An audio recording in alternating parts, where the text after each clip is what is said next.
السلام علیکم ورحمۃ اللہ وبرکاتہ۔ بسم اللہ الرحمن الرحیم۔ سامعین گرامی، سفر کے تعلق سے عام طور پر یہ تصور ہے کہ یہ مہینہ منحوس ہے اور اس میں کوئی خیر و بھلائی نہیں ہے، اسی لیے اس مہینے میں شادی بیاہ، گھر کی تعمیر یا کوئی کام نہیں کیا جاتا۔ حالانکہ یہ عقیدہ تو مشرکین مکہ کا تھا، جس کی سختی سے اسلام میں تردید کی گئی اور اس ماہ مبارک کا نام سفر المظفر رکھا گیا، یعنی کامیابیوں کا مہینہ، اور ہر اچھا کام اس ماہ میں کرنے کی اجازت دی گئی۔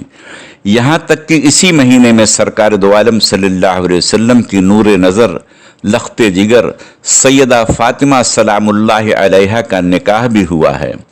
اس کے باوجود اس مہینے کے تعلق سے بہت سی غلط باتیں، جاہلانہ رسومات، گڑھی ہوئی، بناوٹی اور بے بنیاد باتیں ہمارے معاشرے میں رائج ہو گئیں اور ہم نے اسے اختیار کر لیا اور اس بے دینی کو ہی دین سمجھنے لگے۔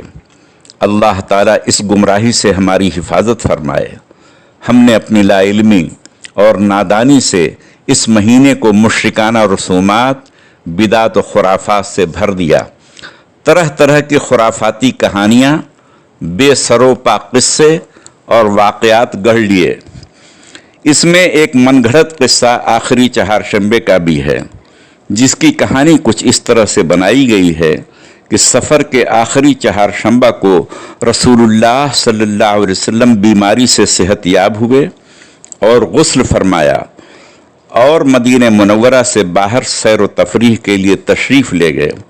اس لیے آپ کی اطاعت میں لوگ فیملی گھروں سے نکل کر باغوں، پارکوں میں سیر و تفریح کے لیے جاتے ہیں، اچھے اچھے کھانے پکائے اور کھلائے جاتے ہیں۔ افسوس تو یہ ہے کہ اس بد رسم کو سنت اور دین سمجھ کر کیا جا رہا ہے، جبکہ حقیقت یہ ہے کہ آخری چہارشنبے کو رسالت مآب صلی اللہ علیہ وسلم کی بیماری کی شروعات ہوئی اور اسی بیماری سے آپ کی وفات ہوئی۔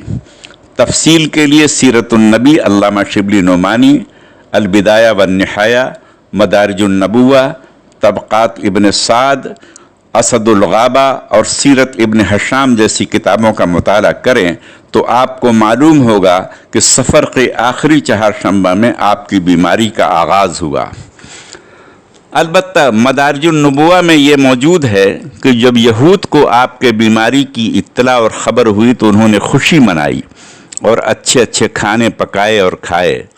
آپ خود انصاف کریں کہ ہم کس کے طریقے پر ہیں اور کس کی اطاعت کر رہے ہیں۔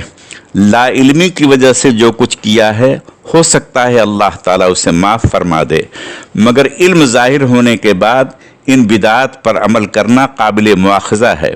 ہندوستان، پاکستان، بنگلہ دیش میں کسی مسلک کا کوئی عالم ان امور کا قائل نہیں ہے، بلکہ ہر مسلک کے علماء نے اس غلط رسم و رواج کا رد کیا ہے اور اسے غلط ٹھہرایا ہے۔ بر صغیر کے مشہور عالم دین مولانا احمد رضا خاں صاحب بریلوی رحمۃ اللہ علیہ نے اپنی تصنیف احکام شریعت جلد 2 مسئلہ نمبر 93 کے تحت ایک سوال کے جواب میں تحریر فرمایا، آخری چہارشنبہ کی کوئی اصل نہیں ہے، نہ اس دن صحت یابی حضور سید عالم کا کوئی ثبوت موجود ہے، بلکہ مرض اقدس جس میں وفات ہوئی اس کی ابتدا اسی دن سے بتائی جاتی۔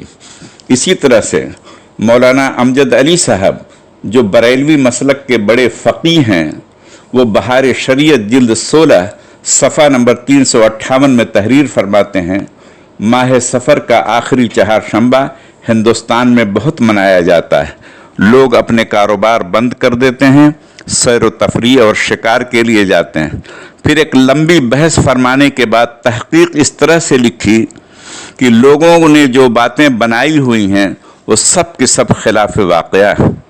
محترم سامعین کرام، ہم نے مختصراً چند چیزیں آپ حضرات کی خدمت میں عرض کر دیں۔ اللہ تعالی ہم سب کو ہدایت کی راہ پر چلنے کی توفیق عطا کرے۔ ایک گزارش ہے کہ آپ یہ ویڈیو لائک کریں اور زیادہ سے زیادہ شیئر کریں، سبسکرائب کریں۔ اللہ آپ کو جزائے خیر دے، آمین یا رب العالمین۔